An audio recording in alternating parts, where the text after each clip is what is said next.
Plus, a local video game designer gets a big honor, how it's helping to bring a digital boost to Connecticut. Some people get fired for playing video games on the jobs, but at a couple local companies, it's their key to success. We'll have that story right after I finish this game. New at 6, the nationwide budget crisis does not seem to be affecting the wide world of video games. Even with all the bad news about a slumping economy and massive layoffs, the digital boom is a bright spot that is holding strong. Channel 3 Eyewitness News reporter Callie Jackson is here now with the story. Hallie?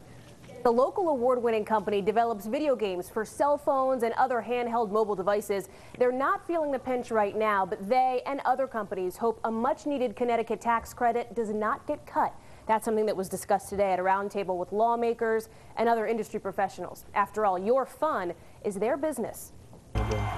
This is the research room for the Venan Company in Cromwell. This is my favorite room. That's my kind of research. But behind the action figures, this office is all business, and it's a business that's booming. So it's definitely growing a lot. Company president Brandon Curiel says video game statistics show double-digit growth over the last few years, a sharp departure from other industries where layoffs and cutbacks have become the norm. I think every business owner sees what's going on, and it's like, okay, when is this going to hit me? Now, is this going to ripple through and hit me? So far, it hasn't. Venan got in on the ground floor, developing games for lots of these mobile phones and devices back in 2003.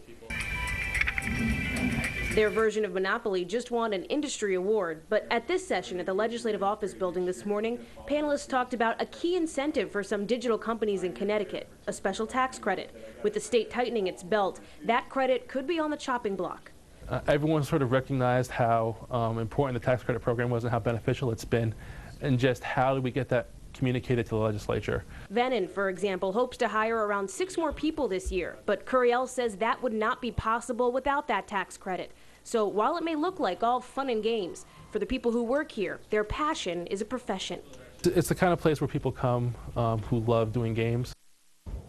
Not a bad way to spend an afternoon. That Cromwell company hopes to eventually expand into bigger games for consoles. They say they're developing a few titles for the Nintendo Wii. I'm Hallie Jackson, Channel 3 Eyewitness News. All right, thanks, Hallie.